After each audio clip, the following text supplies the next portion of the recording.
بسم الله الرحمن الرحيم الحمد لله رب العالمين والصلاة والسلام على سيد المرسلين وعلى آله وصحبه أجمعين أما بعد فقال تعالى في القرآن الكريم بعد أعوذ بالله من الشيطان الرجيم بسم الله الرحمن الرحيم فذكر فإن الذكر تنفع المؤمنين صدق الله وصدق رسول النبي الكريم ونحن على ذلك لمن الشاكرين والشاهدين والحمد لله رب العالمين.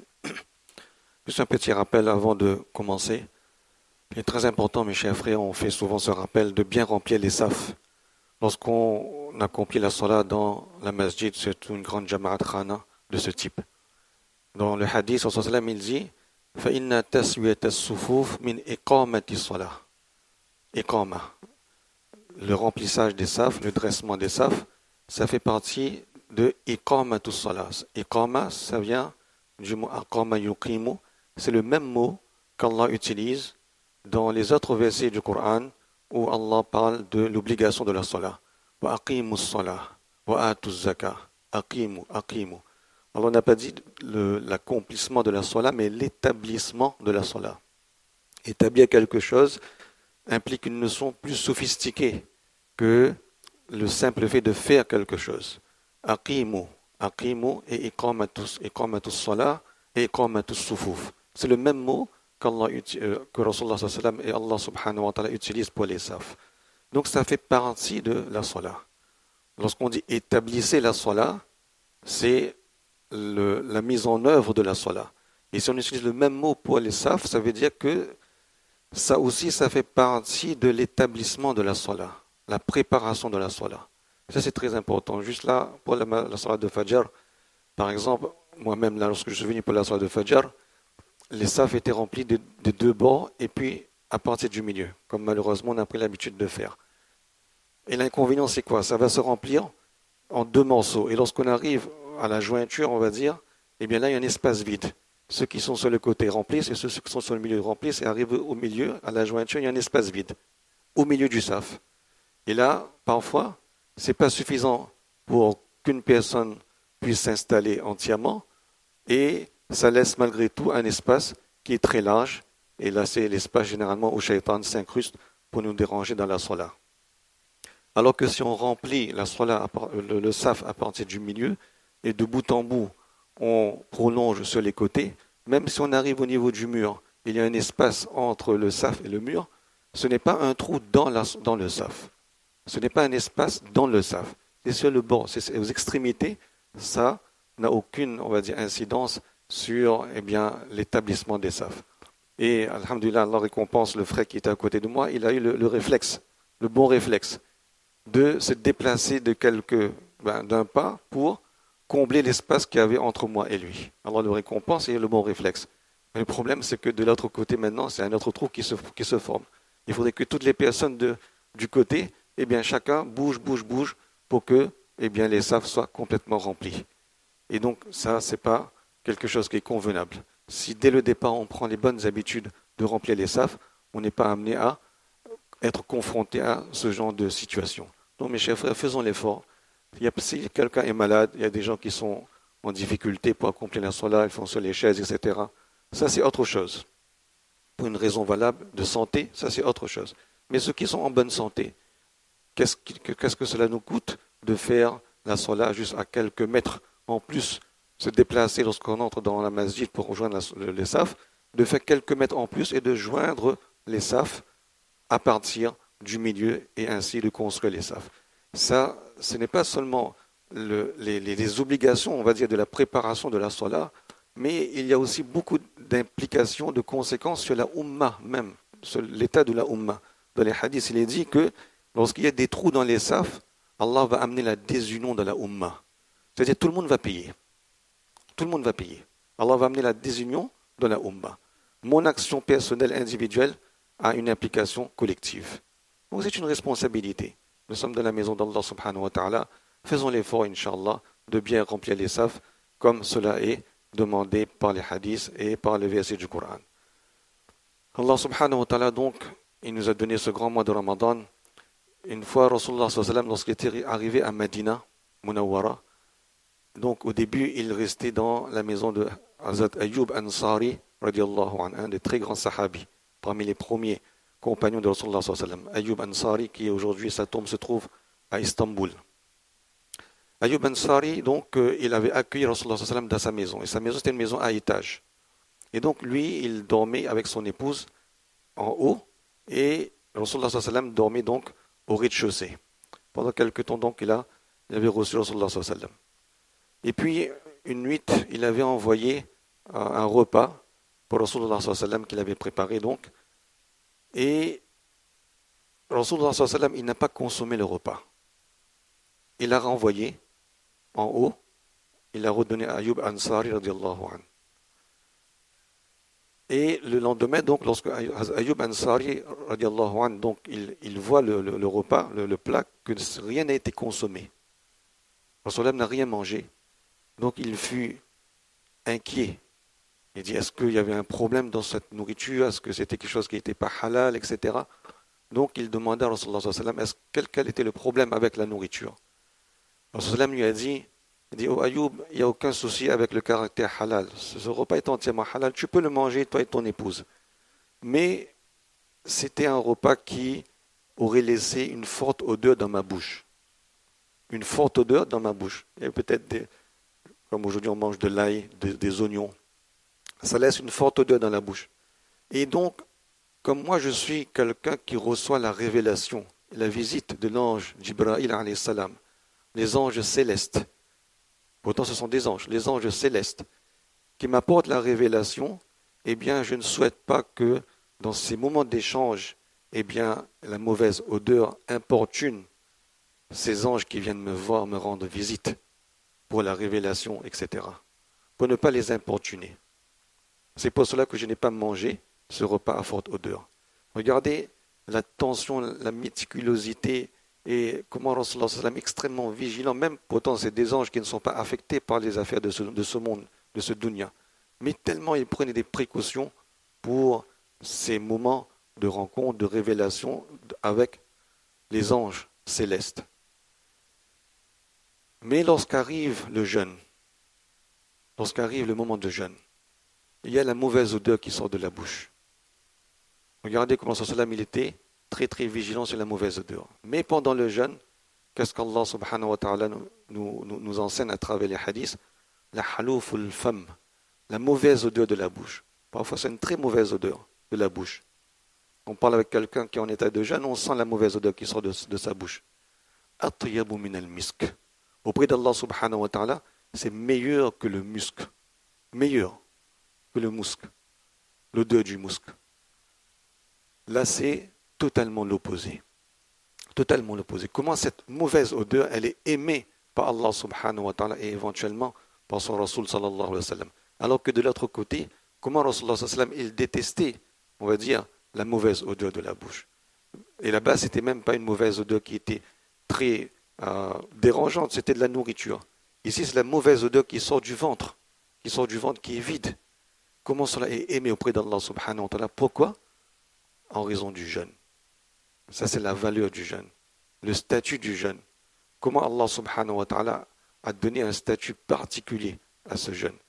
Et c'est dans toute chose, dans toute action, eh bien, il y a une dimension qui nous échappe, qui nous dépasse. Une dimension qui nous dépasse. Il y a cette dimension, on va dire, sensorielle, tridimensionnelle de la vie de tous les jours, mais il y a une autre dimension dans toute chose. Cette dimension est spirituelle, qui est pour nous invisible. Mais aux yeux d'Allah subhanahu wa ta'ala, c'est ce qui est visible et ce que nous verrons également le jour de Qiyamah. Dans cette mauvaise odeur, la même action, la mauvaise odeur dans cet incident de Rasulullah sallallahu alayhi wa sallam, en consommant le repas, et la mauvaise odeur de celui qui jeûne. Exactement la même chose. Mais le statut est totalement opposé. L'un c'est détesté, et l'un c'est très aimé. Plus aimé que le musc. Pourquoi? Parce qu'il y a un facteur qui intervient, c'est ce facteur spirituel, c'est le jeûne qu'Allah subhanahu wa ta'ala nous a accordé. Donc ça c'est une chose, une vision que nous devons avoir dans toute action que nous faisons. Il y a l'action que nous faisons avec toutes ces dimensions, ces critères de dunya, mais il y a aussi le critère de akhirat. Le critère de akhirat qui change complètement la compréhension des choses et le statut des choses. Donc ce mois de Ramadan, c'est un très grand mois de grandes bénédictions, de grandes bénédictions. Allah subhanahu wa ta'ala donc nous a donné le tawfiq de commencer à parler de certains aspects des maladies intérieures, des maladies spirituelles, et on avait commencé à parler des mauvaises pensées. Dans ce hadith, le Prophète sallam il dit وَلَا تَجَسَّسُوا وَلَا تَحَسَّسُوا تَجَسَّسُوا تَحَسَّسُوا. C'est deux mots pratiquement identiques. La seule différence, c'est un point. Un point sur le jim et tahassasu, il n'y a pas de point sur le ha. Là, c'est l'éloquence. L'éloquence en langue arabe et de le kalim, Rasulullah sallallahu alayhi wa sallam. Wala tajassasu, wala tahassasu. Rasulullah sallam il dit donc, ne faites pas le tajassus ni le tahassus. Alors, c'est difficile de traduire ces mots dans leur juste compréhension, juste, on va dire, définition, domaine de référence. Les deux signifient en quelque sorte épier, enquêter sur les autres. Et la différence, c'est quoi? C'est que tajassus, c'est celui qui va épier, qui va chercher, enquêter sur la vie de quelqu'un d'autre pour en détecter les aïbs, les défauts. Chercher à savoir ce que l'autre fait pour en retirer les défauts, pour trouver les défauts de cette personne. Ça, c'est tajassasu. Et tahassasu, c'est celui qui veut chercher à savoir ce que les autres gardent caché, ce que les autres veulent garder caché. Par exemple, quelqu'un ne veut pas divulguer un secret, eh bien lui, il va écouter ce que les autres ne veulent pas que l'on entende. Ou bien il va essayer de lire ce que les autres ne veulent pas divulguer, etc. Donc c'est juste pour savoir ce que les autres veulent cacher ou ne veulent pas divulguer ou ne veulent pas que le monde sache. Et nous, on va épier, chercher à savoir. Mais tous les deux sont haram. Tous les deux sont interdits. Tajassus et tahassus. Parce que celui qui dit, non, mais moi je veux juste chercher à savoir, juste pour connaître, c'est pas pour lui faire du mal, ou mais au moins je veux en avoir le cœur net, etc., etc. Et je veux être tranquillisé, au moins c'est comme ci, c'est comme ça, c'est fini. Mais ça aussi, c'est pas bon. Ça, c'est tahassus. Ça aussi, c'est pas bon. Ce que quelqu'un ne veut pas faire savoir, on n'a pas à aller chercher cela pour s'en faire sa propre idée ou pour connaître cela.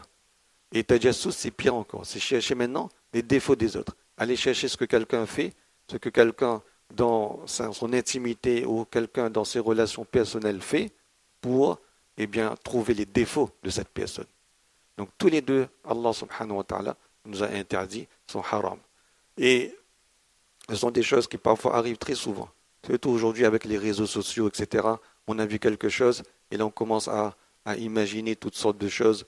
On commence à avoir des informations ou parfois on a des informations que des gens utilisent sur le GSM, etc. Et d'autres personnes veulent savoir, ils veulent épier, ils veulent ouvrir le GSM pour savoir qu'est-ce qu'il fait, quels sont les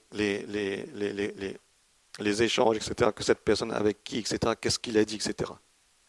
Donc tout ça, on doit faire très très attention parce que ça c'est interdit par Allah subhanahu wa ta'ala. Quand les savants nous disent que ça vient d'où ce haram-là, ce caractère haram-là, ça vient aussi c'est interdit, ça c'est une chose. Mais aussi, c'est quoi aussi une des raisons de cette interdiction? C'est que celui qui agit ainsi, toujours en train de fouiner, on va dire, dans la vie des autres, c'est quelqu'un qui est insouciant de ses propres défauts. Insouciant de ses propres défauts, de ses propres aïbs. Et cela est encore, c'est ça, c'est qui est l'inconvénient, ce qui est grave, c'est que lorsque quelqu'un est insouciant de ses propres défauts, eh bien, il ne va pas faire tauba ou chercher à se corriger aussi. C'est comme quelqu'un qui est malade, quelqu'un qui est atteint d'un cancer. D'accord? Est-ce qu'il a le temps d'aller chercher quelle est la maladie des autres personnes? Celui-là, il a le diabète, celui-là, il a le cholestérol, celui-là, il a notre cancer, etc. Ok, s'il reçoit une information que telle personne est malade, il va s'apitoyer un petit peu, il va faire un peu de dua pour cette personne. Mais le fikr, le souci de cette personne, en permanence, 24 heures sur 24, c'est tourné vers quoi? Vers lui-même. Je suis atteint d'une maladie, j'ai de la douleur, j'ai de la souffrance. C'est quoi mon traitement? Qu'est-ce que le médecin dit? Quelle est l'évolution de ma maladie? Quel est le meilleur traitement? Qu'est-ce que je dois faire? Qu'est-ce que je ne dois pas faire?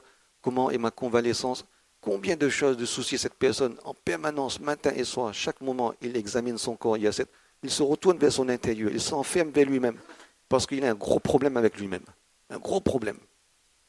Il n'a plus le temps de se soucier d'autre chose, il n'a plus le temps de se soucier de son business, il est prêt à vendre tout son business.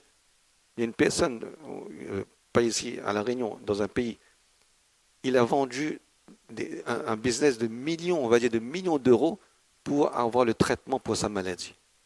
Lorsqu'on est dans ces situations-là, on est prêt à tout sacrifier pour son bien-être. Est-ce qu'on a encore le temps de soucier des affaires des autres, de faire le fikar des affaires des autres? Donc celui qui fait tajassus, tahassous, etc., c'est quelqu'un qui est insouciant, négligent de ses propres défauts. Alors que dans ses propres défauts, il y a tellement de choses et tellement d'inquiétudes à propos de soi-même. Qu'est-ce qui va m'arriver à ma mort? Qu'est-ce qui va m'arriver après ma mort? Comment je vais mourir? Comment je vais continuer ma vie dans l'au-delà? Quel sera mon résultat? Quel sera mon état? Où est-ce que je vais aller? Où est-ce que je vais atterrir? Dans quel état je vais me retrouver dans Akhirat? Comment je vais faire avec tous ces péchés? Comment je dois conduire ma vie? Comment je dois faire pour que cette vie dans l'au-delà soit une vie de réussite, une vie de bonheur éternel? Comment éviter le feu de l'enfer? Comment éviter la désobéissance d'Allah? Comment éviter de passer par l'enfer pour expier mes péchés, etc. Il y a tellement de soucis. Combien de défauts j'ai? Qu'est-ce qui ne va pas en moi? Et si une personne, il dit que si une personne se soucie de son soi-même, de son intérieur, eh bien, il va voir le dunya à Chinazar. Il va voir le dunya d'une bonne façon, bien. Le dunya, les autres, tout sera bien. Bien, c'est-à-dire dans le sens où lui, il est tellement exécrable, il est tellement médiocre, et bien lorsqu'il voit les autres, lorsqu'il voit autour de lui, il voit que tout est meilleur que lui. Tout est meilleur que lui. Et combien on sait très bien c'est quoi notre état intérieur, c'est quoi nos faiblesses, etc. Et on a tellement de soucis à se faire, comment corriger ces faiblesses, comment corriger ces défauts, qu'on a suffisamment de quoi s'occuper, au lieu de s'occuper des affaires des autres. Quelqu'un disait, ce n'est pas en regardant les défauts des autres, en s'occupant des défauts des autres, que cela va effacer nos propres défauts. Ce n'est pas en s'occupant des défauts des autres que cela va effacer nos propres défauts. Nos propres défauts sont toujours les mêmes. Et en s'occupant de ses propres défauts, on va oublier les défauts des autres. En s'occupant de ses propres défauts, on va oublier les défauts des autres. Donc on a suffisamment de quoi s'inquiéter pour soi-même. Montagny rahmatullah lui-même, il dit, je considère les musulmans meilleurs que moi, halan, et les non-musulmans meilleurs que moi, malan. Il y a deux mots qu'il utilise, halan et malan. Et deux catégories de personnes, musulmans et kafirs. Je considère le musulman, tout musulman, meilleur que moi, halan. Halan, ça veut dire en ce moment, en cet état, en cet instant. Tous les musulmans sont meilleurs que moi. Et il explique, il dit, effectivement, je ne sais pas quel musulman, en ce moment, eh bien, il est accepté auprès d'Allah subhanahu wa ta'ala. Très probablement, Allah l'a accepté que moi, eh bien, avec mes défauts, Allah ne m'a pas accepté. Eh bien, que lui, ses actions sont acceptées, mes actions ne sont pas acceptées, et évidemment, il est bien meilleur que moi. Afzal. Et pour le non-musulman aussi, il dit, et c'est cela qui est un peu plus étonnant, même le non-musulman, je le considère meilleur que moi, mais pas halan, malan. C'est-à-dire, halan, c'est en ce moment, au temps présent. Au temps présent, non. Mais en ce qui concerne l'avenir, en ce qui concerne la finalité, la fin, je le considère meilleur que moi. Parce que l'avenir, c'est dans la main d'Allah. Je ne sais pas ce qui va arriver à ce non-musulman. Et je ne sais pas non plus ce qui va m'arriver moi. Parce qu'il est possible, tout à fait possible, que cette personne qui est non-musulmane, elle décède musulmane, avec iman. Et il est tout à fait possible aussi que moi, qui suis musulman, qui a iman aujourd'hui, je peux quitter ce monde sans iman. Donc en ce qui concerne l'avenir, je ne peux pas dire que je suis meilleur que lui. Parce qu'il peut partir avec iman, et moi je peux partir sans iman. Et si ça se passe ainsi, il est meilleur que moi. Donc c'est pour ça qu'il dit que je considère un non-musulman meilleur que moi, malan. Ça c'est qui parle comme ça, Monathani rahmatullah alayh. C'est des illustres savants, des gens extrêmement pieux. Le degré de piété nous dépasse tellement. On ne peut même pas imaginer. Et combien d'humilité et combien de précautions ils prennent dans leurs pensées. Combien de précautions ils prennent dans leurs pensées. Que même à propos d'un non-musulman, il ne faut pas que je fasse une erreur d'appréciation. Il faut que je fasse un seul dérapage dans mes pensées vis-à-vis de ces choses-là. Et malheureusement, combien de mauvaises pensées. On a parlé de tajassus, tahassus, pourquoi? Épier, etc. Parce que souvent, ça vient des mauvaises pensées. Ça vient des mauvaises pensées. Et lorsqu'on a donc une mauvaise pensée, eh bien, c'est quoi l'attitude? C'est de faire ta'wil, ce qu'on appelle interprétation. Un simple exemple. Quelqu'un voit pendant le mois de Ramadan quelqu'un d'autre sortir d'un restaurant en pleine journée, pendant le mois de Ramadan, sortir d'un restaurant. Donc là, il y a deux pensées. La mauvaise pensée, c'est de se dire, pendant le mois de Ramadan, il mange. Il sort d'un restaurant, il vient de manger, je le vois sortir de ce restaurant, il a certainement mangé, il ne fait pas le Ramadan, et ainsi on continue. C'est quelqu'un d'exécrable, c'est quelqu'un de mauvais, il n'a pas honte pendant le mois de Ramadan, devant tout le monde, etc., etc. La deuxième interprétation, la deuxième façon de voir les choses, c'est que peut-être il est allé à l'intérieur pour acheter à manger pour le iftar, ou pour le sehri. Ou peut-être qu'il est allé rencontrer quelqu'un, il avait un rendez-vous avec quelqu'un à l'intérieur. Ça, c'est la deuxième interprétation. Donc il y a toujours ta'wil, il y a toujours une possibilité d'interpréter les choses. Mais ça ne tient qu'à nous. Comment on interprète les choses? Et celui qui... la pensée, en fait, donc, on voit qu'il y a deux types de pensée.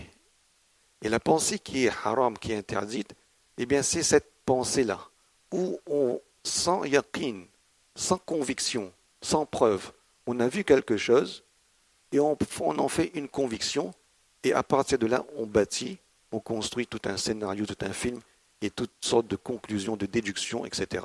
Ça, c'est haram, ça, c'est pas bon, ça, c'est mazmoum, ça, c'est ce qui est condamnable. Comme dans le cas de cette personne, et qui se dit, c'est quelqu'un qui a consommé pendant le Ramadan, et ainsi de suite. Il n'a pas de preuve, il n'a pas vu la personne manger réellement devant lui. Mais maintenant, il a commencé à avoir des pensées. Il a vu quelque chose, il commence à penser. Et là, maintenant, il commence à penser toutes sortes de conséquences et de déductions à partir de quelque chose qui était totalement non prouvé. Mais ça, ce type de pensée, c'est ça qui est condamnable. C'est ça qui est interdit par Allah subhanahu wa ta'ala. Tant qu'on n'a pas la conviction de quelque chose, on ne doit pas en faire. Et ensuite, qu'est-ce qui se passe? On va raconter les autres. On va les raconter. J'ai vu telle personne, il a mangé, je l'ai vu, il est sorti d'un restaurant. Une fois même, c'est arrivé. Un alim, il était dans un supermarché. Il a pris une boîte. Il a pris dans sa main une boîte de viande qui probablement qui n'était pas certifiée halal. Quelqu'un l'a vu. Et maintenant, qu'est-ce qu'il a dit? Oui, j'ai vu tel alim, il a acheté la viande, cette viande-là, ça c'est halal ou bien. Et même si quelqu'un lui dit que c'est pas halal, il dit ben, il mange la viande qui n'est pas halal. Ça c'est une interprétation qui n'est pas basée. Qui a dit que cette personne a mangé cette viande? Peut-être qu'elle a pris justement pour vérifier est-ce qu'il y a un logo halal, etc. Juste pour avoir la curiosité du produit. Et combien de choses comme ça se produisent dans la vie de tous les jours? On a vu quelqu'un faire quelque chose, là on commence à déduire telle chose. On a vu quelqu'un agir d'une façon, on commence à déduire les propres pensées de cette personne. S'il a fait comme ça veut dire qu'il pense ainsi. S'il pense ainsi, ça veut dire que c'est ainsi. Et ainsi de suite, ainsi de suite. Maintenant, c'est nous qui allons penser à la place de la personne. C'est nous qui pensons à la place de la personne. Mais tout ça, ce sont des choses, comme on a dit, qui détruisent toutes les bonnes relations, l'interaction entre les gens d'une communauté. Et lorsqu'on fait tajassus, tahassus, eh bien, on va fouiner dans la vie des autres. C'est là que, justement, on va avoir des informations qui ne sont pas forcément prouvées. On n'aura pas tous les éléments de ce qui se passe. Et après, on construit maintenant toutes sortes de conclusions, de déductions à partir de cela.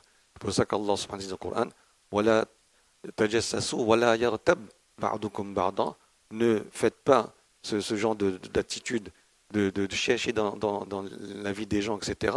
Parce que vous serez amené à faire ensuite le ribat, ou bien le buhtan, la médisance, ou des fausses accusations, etc. à propos des gens. Donc on a deux types de pensée.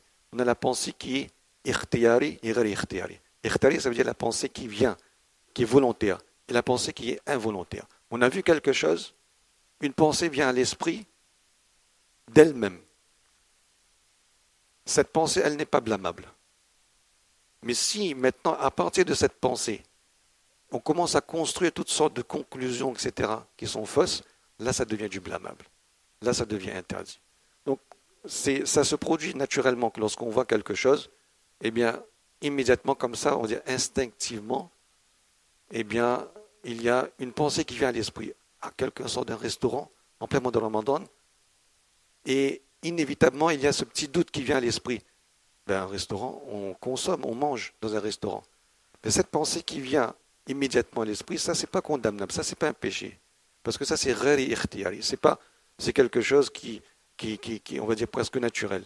Mais si à partir de là, on commence à dire maintenant, ah, cette personne, c'est sûr ça, il a mangé, il a consommé, il ne fait pas le jeûne, etc. Là, ça devient ikhtiyari. Là, ça devient choisi. Et là, c'est du blâmable. Là, c'est condamné par Allah subhanahu wa ta'ala. Donne-nous tawfiq de comprendre ces quelques paroles de faire mal dessus. Wa tawfiq illa billah. Inch'Allah, maintenant, on fait quelques minutes de zikr, Inch'Allah. Donc, quelques dizaines de fois, la ilaha illallah, quelques dizaines de fois, Allah, Allah. Donc, toujours avec cette même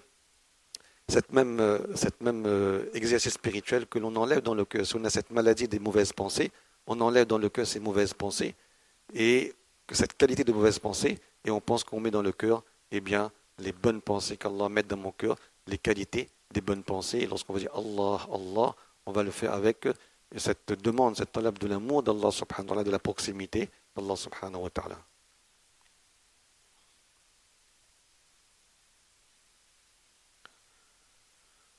اللهم صل على سيدنا محمد وعلى آل سيدنا محمد وبارك وسلم فاذكروني أذكركم لا إله إلا الله محمد رسول الله صلى الله عليه وسلم لا إله إلا الله لا إله إلا الله لا إله إلا الله لا إله إلا الله لا إله إلا الله لا إله إلا الله لا إله إلا الله لا إله إلا الله لا إله إلا الله محمد رسول الله صلى الله عليه وسلم لا إله إلا الله